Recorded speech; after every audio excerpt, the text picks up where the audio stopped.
Para quem vive prometendo, segunda eu começo, semana que vem eu começo, qual estratégia você acha que pode ser adotada para transformar essa promessa realmente numa ação?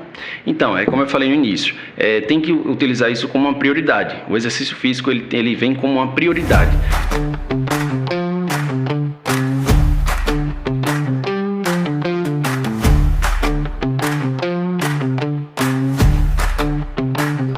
Oi, gente, tá começando mais um episódio do Uncivoz, o podcast da Uncisal. E hoje o assunto é saúde, treino, disciplina e, claro, luta. Eu sou a Maria Eduarda. E eu sou Raquel Macedo. Para o episódio de hoje nós temos um convidado super especial, que é o Anderson Santos. Ele é personal trainer, educador físico e também professor de boxe e de Muay Thai.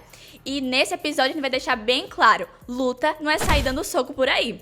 E também ele vai trazer uma novidade super especial para nós que somos alunos da Uncisal. Mas para você saber, você vai ter que ficar até o final do episódio. Anderson, a vida universitária ela é puxada. Tem estágio, tem prova, ansiedade. Por que o universitário ele deveria começar a treinar? Olá meninas, tudo bom? Realmente a rotina do universitário é bem puxada, né? Tem trabalho, tem prova, tem aquela tensão. E o exercício físico, ele vem justamente para tentar alinhar isso, equilibrar isso, né? Reduzindo estresse, ansiedade e até a melhora do sono, né? Então a gente tem essa ideia de que o exercício físico, ele traz diversos benefícios, tanto para o universitário como qualquer outra pessoa também no seu dia a dia. O povo começa animado na academia, mas depois começa a faltar. Qual desculpa você mais escuta? Então, realmente é a falta de rotina, né? Então eu enxergo isso como uma prioridade. Os universitários, tanto como as outras pessoas também que têm suas obrigações, têm que colocar a musculação, o exercício físico como uma prioridade, né? E a partir desse momento ela consegue enxergar que realmente é importante, né? Então a gente inicia colocando com etapas pequenas, né? Iniciando ali com exercícios mais leves ou até mesmo uma rotina mais leve e aos poucos indo acrescentando até chegar realmente numa condição de uma constância maior de exercício físico na semana. A busca por esportes de luta vem aumentando bastante, inclusive o Muay Thai e o boxe têm ficado lá em cima nas pesquisas. Por que as pessoas têm procurado tanto esses esportes? Então, as aulas coletivas, elas têm essa característica de ser um pouco mais dinâmica e envolver um pouco mais a parte social. Então, as pessoas, elas geralmente buscam um espaço onde tem outras pessoas treinando ali, fazendo uma atividade parecida com o que ela se espelha, né? Então, a recomendação é que se a pessoa não tem o costume de treinar sozinha, ela sempre vai buscar uma aula em grupo, né? Seja uma dança, seja uma luta. E a grande importância da luta é que ela é uma atividade muito dinâmica e tem um alto gasto calórico também, né? Então a gente consegue, por exemplo, trabalhar com 20, 15 pessoas, 10 pessoas num salão, onde todo mundo ali vai estar numa intensidade elevada, justamente porque a luta ela traz esse gasto calórico elevado, né? E parte também do princípio de fundamentos. Então a gente trabalha, além do gasto calórico, tem a questão dos fundamentos da luta, né? Que isso envolve aí, de repente, uma segurança maior para o aluno, né? Ele se sente mais confortável em estar aprendendo uma modalidade ou até mesmo uma defesa pessoal.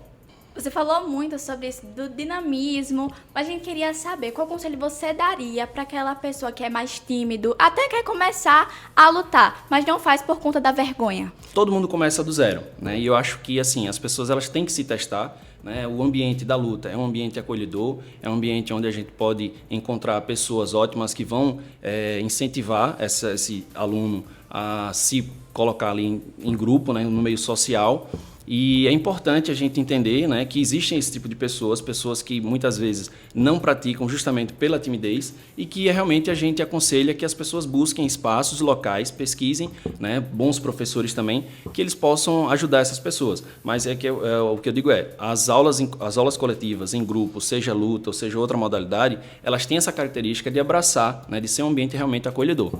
Você já identificou alguma mudança dessa pessoa que chega super tímida, começa a lutar? O que muda assim na vida dela, do jeito dela? Completamente. Então, uma pessoa inicialmente entrando numa academia que não tem, que é tímida, que não tem ainda a sua autoconfiança, a gente faz esse tipo de trabalho dentro da luta e ela aos poucos vai tendo uma disciplina, um autoconhecimento, vai se sentindo cada vez mais segura e se sentindo confortável também diante ali da situação de uma luta, por exemplo. E para quem vive prometendo, segunda eu começo, semana que vem eu começo, qual estratégia você acha que pode ser adotada para transformar essa promessa realmente numa ação? Então, como eu falei no início, tem que utilizar isso como uma prioridade. O exercício físico ele vem como uma prioridade, né? Então é saúde. Então eu busco, eu sei da importância, então eu preciso colocar isso em prática. né? Então, eu sei que é difícil, tem a questão da correria, mas quando a gente começa a enxergar o exercício com outros olhos, como os benefícios que a gente tanto vê por aí se falar, né? E aí a gente tem, por exemplo, relacionado à parte física, à parte fisiológica, à parte mental. Então, a gente tem, por exemplo, diversos estudos que trazem benefícios mentais, né? Então, pessoas com ansiedade, depressão, buscando cada vez mais a prática do exercício para tentar sair desse quadro, né, e a gente vê grandes resultados. Então, eu acho que o principal realmente é a questão da prioridade, você priorizar esse tipo de modalidade, ou exercício, ou prática. Agora a gente tava conversando, a gente não sabe muito bem qual a diferença, como é que é. A gente vê essas luvas muito bonitas aqui, mas e para aquelas pessoas que são como a gente, um pouco leigas no assunto, o que você diria pra gente entender um pouco do Muay Thai e do boxe? Qual é a diferença delas? Então, vamos lá. A gente tem aqui duas luvas de boxe, tá? Essas, na verdade, são luvas de lutas, e aí a gente considera sendo boxe ou Muay Thai, mas ambas as modalidades utilizam desse equipamento, tá?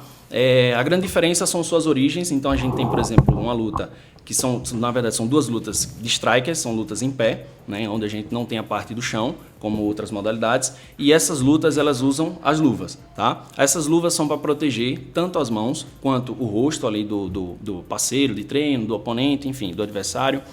E aí a gente tem uma diferença muito maior em relação ao movimento de golpes. Então, no boxe, a gente, por exemplo, só usa os socos, que é o pugilato, que vem pugilismo, né? E aí o pugilato é luta com os punhos. Já o Muay Thai, a gente considera o Muay Thai a arte das 8 armas, que é onde você tem chute, joelho, cotovelo e os socos, né? Então, assim, ele tem essa variedade maior de movimentos. Mas ambas as modalidades são extremamente dinâmicas, têm um alto gasto calórico, eles envolvem toda a questão dos fundamentos, né? Então você aprende a se movimentar, a se defender, a golpear e até mesmo fazer um combate corpo a corpo ali. Tá, então quer dizer que o boxe deixa os meus braços mais fortes e o Muay Thai as pernas? Não necessariamente, tá?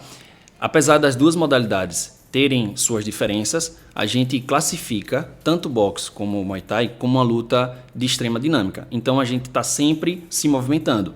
Tanto no boxe, apesar de não ter perna, a gente movimenta muito. E movimenta em pliometrias, que são saltos, são movimentos que a gente sai do chão em certos momentos, ou até mesmo arrastando os pés. E isso também gera uma tonificação maior na musculatura da perna também, mesmo sendo boxe. Então no boxe, a gente, apesar de ter essa quantidade maior de movimentos com a parte superior, a gente utiliza muito as pernas também para se movimentar. Já o Muay Thai, apesar de ter os chutes, ele não movimenta tanto.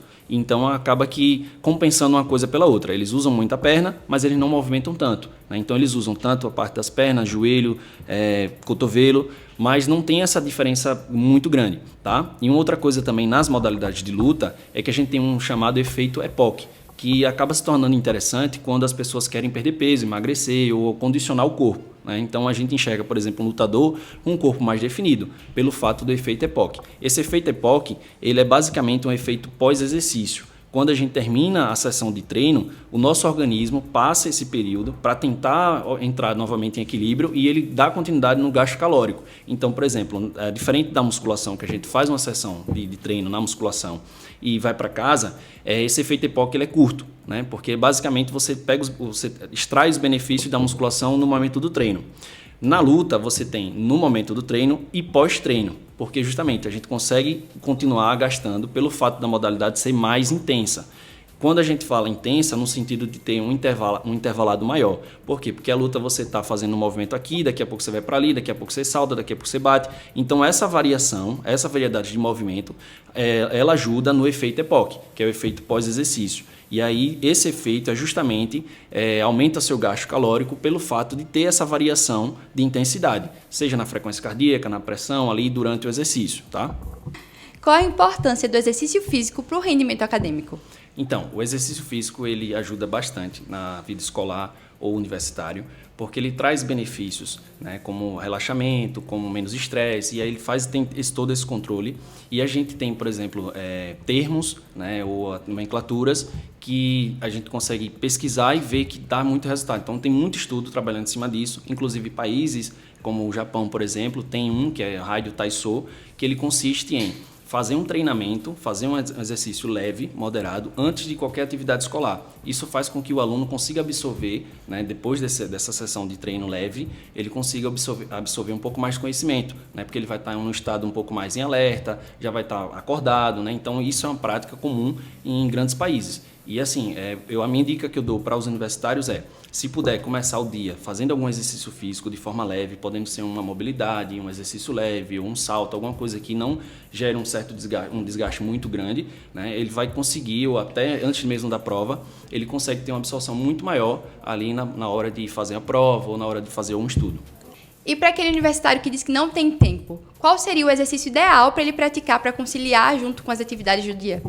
Hoje temos algumas diferenças em relação quando a gente fala atividade física e exercício físico. A atividade física, ela consiste em ser qualquer movimento que você faz durante o dia a dia. Por exemplo, subir uma escada, limpar uma casa. Isso é uma atividade física. A partir do momento que se torna exercício físico é quando a gente cria uma consistência, quando a gente tem ali uma planificação, né, uma sistematização. Então, quando eu, por exemplo, eu coloco que o indivíduo ele tem que treinar 2, 3 vezes na semana, numa sessão de 1 hora, de 60 minutos, e dentro disso a gente tem uma recomendação generalista, né? Então é uma recomendação para todo mundo segundo a OMS. Então a gente tem aí 150 minutos semanais, podendo ser dividido durante a semana. É uma primeira recomendação. E a partir daí a gente consegue ter uma consistência maior, né? Mas a recomendação é 150 minutos dividido na semana. Você pode fazer algum exercício, seja aeróbico, musculação, alongamento, abdominal, exercícios que você pode fazer calistênicos na sua própria casa ou em clubes ou academias.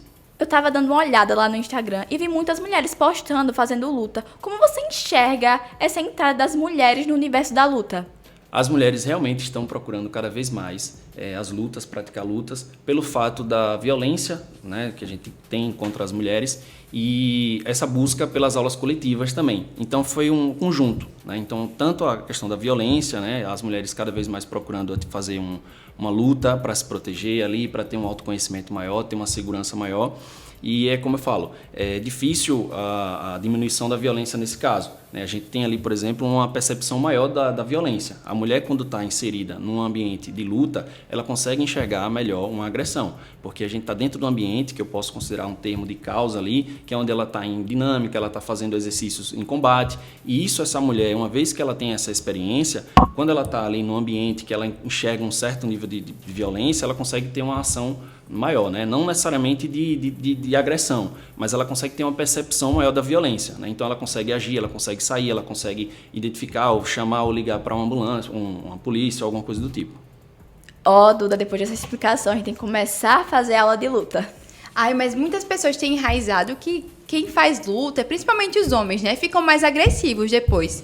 Então, existe uma cultura, realmente, que pessoas enxergam que a luta ela é algo violento, né? E a gente busca trabalhar em cima disso, uma conscientização, principalmente para o lado infantil da coisa, né? Porque é onde tem a maior preocupação dos pais em colocar seus filhos em lutas. E eu acho que, assim, para qualquer assunto, existe as pessoas que fazem o trabalho correto e as pessoas que não fazem. Então, a minha recomendação é busquem espaços onde tem profissionais capacitados para desenvolverem a modalidade, a luta ou a atividade que seja com responsabilidade. E eu falo o seguinte, todo e qualquer aluno bem preparado, ele trabalha justamente o contrário. Não se tem violência, porque ele sabe, ele tem consciência, né, ele tem preparo e tem toda uma parte fundamental onde ele consegue enxergar que não deve ser violento, justamente pela disciplina, pelo conhecimento, pelo respeito ao professor, pelo respeito à academia. Então, por exemplo, a gente vê casos na internet, por exemplo, de brigas, né, onde a gente encontra ali um lutador, brigou com tal, mas é um caso à parte, a gente não pode colocar isso como algo generalista, né? É uma exceção. Infelizmente, tem pessoas que realmente usam de má fé uma modalidade de uma luta para tentar agredir alguém, né? Como todo e qualquer ambiente a gente encontra isso. E vamos supor, comecei hoje a lutar. Até quando ali eu vou ficar pronta para competir, se esse fosse meu desejo? Bem, a gente tem, em média, tá, de 6 meses a 1 ano para o aluno passar por uma fase de aprendizagem e se tornar um iniciante na prática.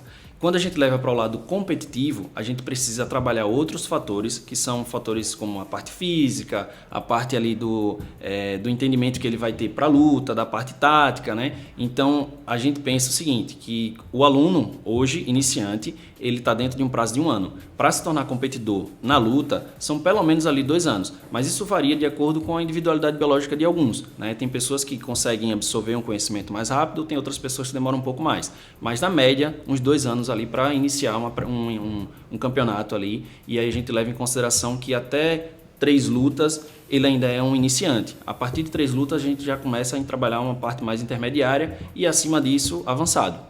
Tá, mas muita gente se machuca quando tá lutando. Eu sei que a luva é pra proteger, mas como é que fica isso?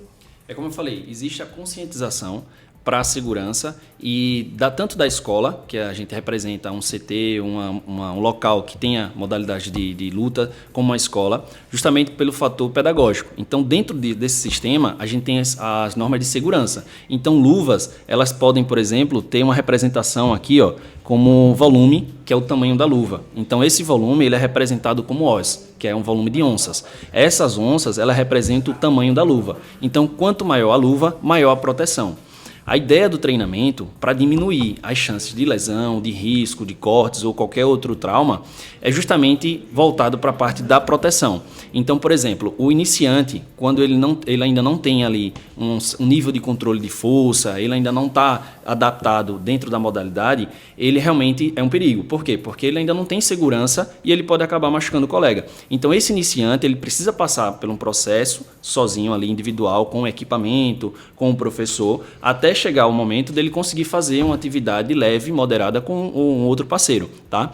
E outro fator também é que uma boa escola e um bom professor faz uso dos equipamentos necessários. Hoje a gente tem mais tecnologia, hoje a gente tem mais acesso por exemplo, a materiais, então a gente utiliza capacete, protetor bucal, coquilha, que é para proteção genital, a gente tem luvas adequadas, maiores, de qualidade, que também dão uma proteção maior, e aí a gente diminui bastante os riscos. Porém, esses riscos eles existem sim, por fato de ter uma atividade em contato, mas geralmente são entre os competidores. Então a gente divide, na verdade, esses dois públicos. Eu tenho ali um público competidor e tenho um público que faz a aula comercial, né? Dentro dessa aula comercial, a gente tem toda uma proteção, até porque o intuito não é a competição, e sim praticar a atividade, né? Então essa atividade ela tem essa segurança maior para o indivíduo que busca saúde, aprender a modalidade, ter um gasto calórico, fazer uma aula dinâmica. Então não tem preocupação alguma em relação a essas aulas. Porém, a gente deve escolher um local adequado, professor também, para que a gente tenha toda essa segurança.